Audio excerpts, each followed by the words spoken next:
Hello guys, welcome to my channel Rozgar with Neelu पर। तो आइए आज हम जानेंगे वर्णमाला। पहले हम आपको एक वीडियो में बता चुके हैं वर्णमाला। तो आगे उसके आगे वर्णमाला के कितने प्रकार होते हैं ये हम आपको बता चुके हैं। एक बार रिकॉल कर लेते हैं कि क्या बताए थे। वर्णमाला, वर्णमाला को दो वर्गों में डिवाइड किया गया है। पहला स्वर, दूसरा व्यंजन। ये हम आपको पहले वीडियो में बता चुके हैं। तो स्वर क्या होते हैं, व्यंजन क्या होते हैं। स्वर क्या होते हैं कि ऐसे वर्ड जो क्या है स्वतंत्र रूप से बोले जाते हैं। स्वर जो है स्वतंत्र रूप से बोले जाते हैं और व्यंजन क्या है स्वर की सहायता से बोले जाते हैं। जैसे कि देख लीजिए स्वर क्या होते हैं, जैसे कि लघु आ, दीर्घ आ और लघु ई और दीर्घ ई, लघु उ, दीर्घ उ, री, ए, आई, ओ, औ, अन, आ।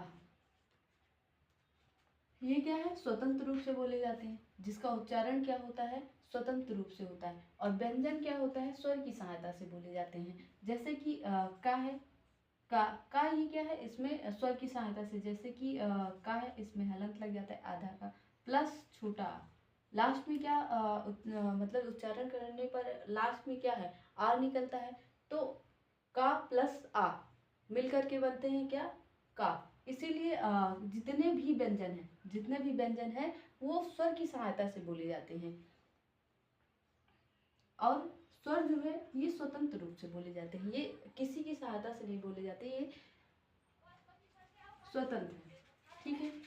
तो जैसे कि कल हमने आपको बताया था स्वर कितने वर्गों में डिवाइड, जैसे कि स्वर को कई आधार पे डिवाइड किया गया है। जैसे कि रचना के आधार पे या मात्रा के आधार पे और या फिर जीवा के आधार पे, मुख द्वार के खुलने के आधार पे। तो कई आधार पे डिवाइड किया गया है।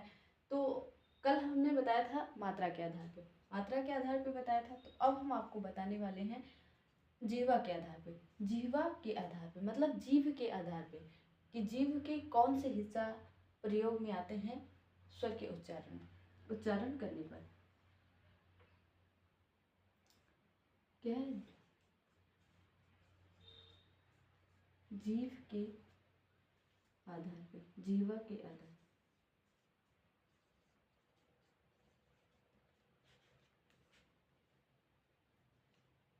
जीभ के प्रयोग के आधार,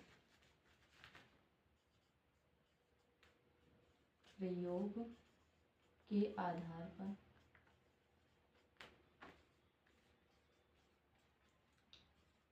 स्वरों का वर्गीकरण, स्वरों का वर्गीकरण। तो स्वरों का वर्गीकरण या जीभ के आधार पर स्वर को 3 वर्गों में डिवाइड किया गया है। पहला अग्रस्वर, अग्रस्वर है। दूसरा है मध्य स्वर,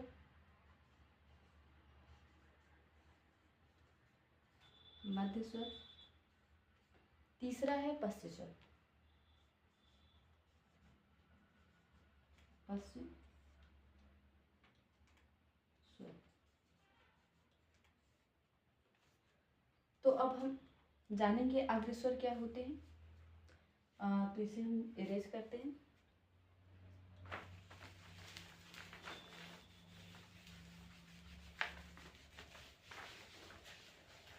अगर वीडियो अच्छी लग रही हो तो आप लाइक कर दीजिए।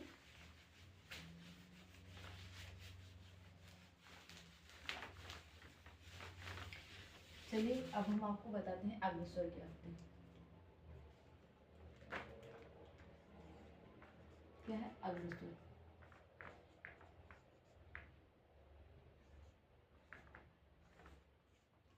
अग्रस्वर क्या है, जीव जब इसका उच्चारण करते हैं, अग्रस्वर को जब उच्चारण करते हैं तो जीभ के अगले हिस्से का प्रयोग होता है तो उसे हम क्या कहते हैं, अग्रस्वर कहते हैं। जैसे कि डिफिनेशन देख लीजिए, अग्रस्वर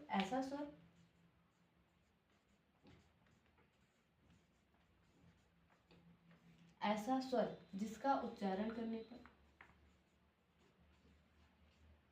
जिसका प्रोनाउंसिएशन करने पर या उच्चारण करने पर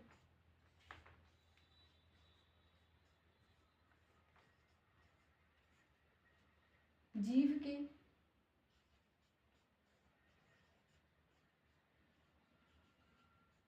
अगले हिस्से का प्रयोग होता है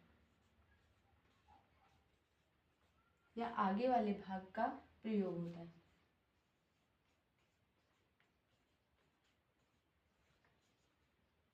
का प्रयोग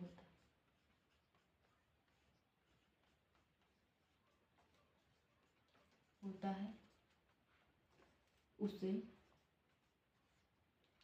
अग्रस्वर कहते हैं। उसे अग्रस्वर कहते हैं।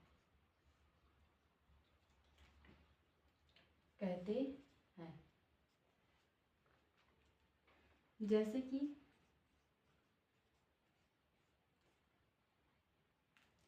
यहाँ पे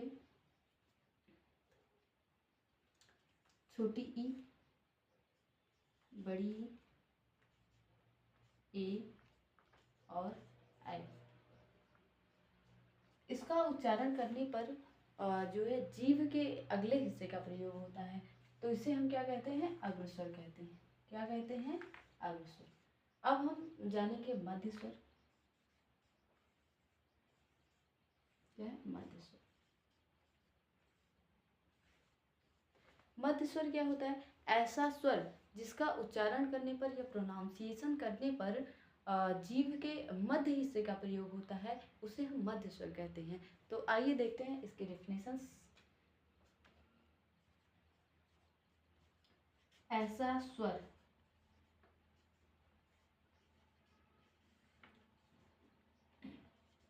जिसका उच्चारण करने पर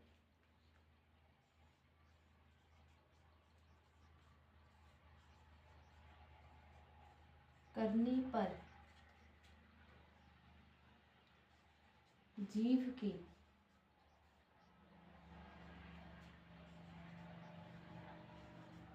मध्य हिस्से का प्रयोग, मध्य हिस्से या मध्य भाग का प्रयोग हो,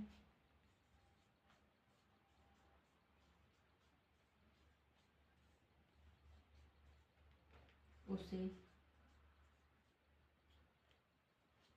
मध्य स्वर कहते हैं। मध्य स्वर कहते हैं।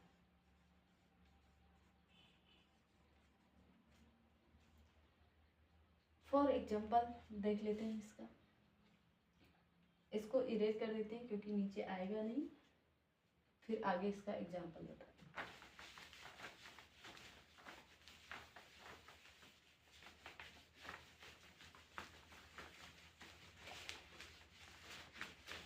तो हमारा अग्रस्वर हो गया है और मध्य स्वर। मध्य स्वर में क्या हमको इसका एग्जाम्पल देखना है।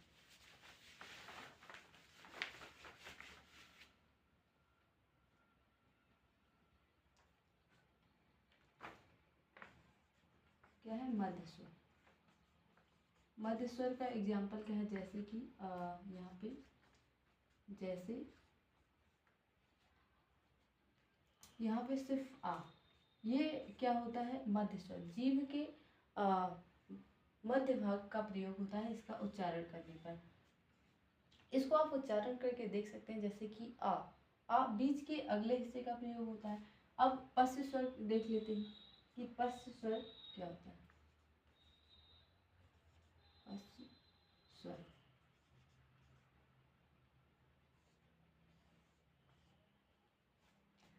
पश्च स्वर क्या होता है, तो ऐसा स्वर जिसका उच्चारण करने पर क्या होता है, जीभ के पिछले हिस्से का प्रयोग होता है, उसे हम क्या कहते हैं, पश्च स्वर कहते हैं। तो आइए देखते हैं पश्च स्वर। ऐसा स्वर, ऐसा स्वर क्या है? जिसका उच्चारण करने पर, जिसका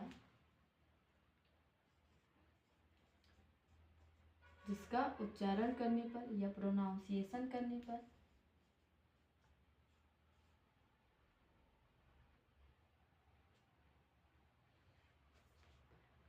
पर जीभ के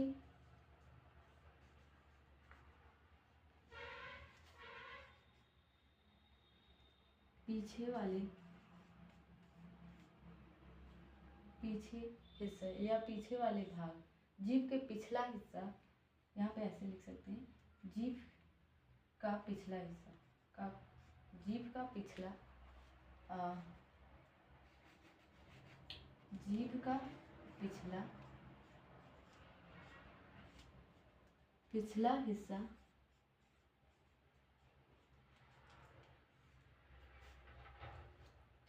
हिस्सा का प्रयोग हो उसे पश्च स्वर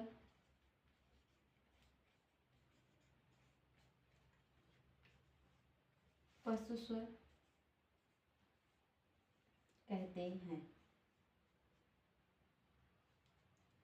जैसे कि कहते हैं, जैसे यहाँ पे एग्जाम्पल देख लीजिए, बड़ा आ, या कह सकते हैं दीर्घ आ,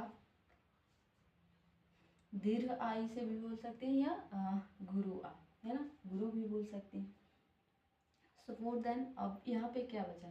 छोटा आ हो गया और छोटी ई, बड़ी ई हो गया, और ए हो गया, ए हो गया। तो यहाँ पे बड़ा आ बचा, और क्या बचा? छोटा ऊ, बड़ा ऊ, और बड़ा ऊ, ओ, आओ, और आ, चंद में मिलेगा। तो ये क्या होते हैं? हमारे पश्च स्वर होते हैं, पश्च स्वर होते हैं। अब क्या होते हैं? अब मुख गुहा के आधार पे स्वर का वर्गीकरण हम नेक्स्ट वीडियो में जानेंगे। अगर वीडियो अच्छी लगी हो तो वीडियो को लाइक और चैनल को सब्सक्राइब कर दीजिए। अब हम आपसे नेक्स्ट वीडियो में मिलेंगे। तब तक के लिए जय हिंद, जय भारत।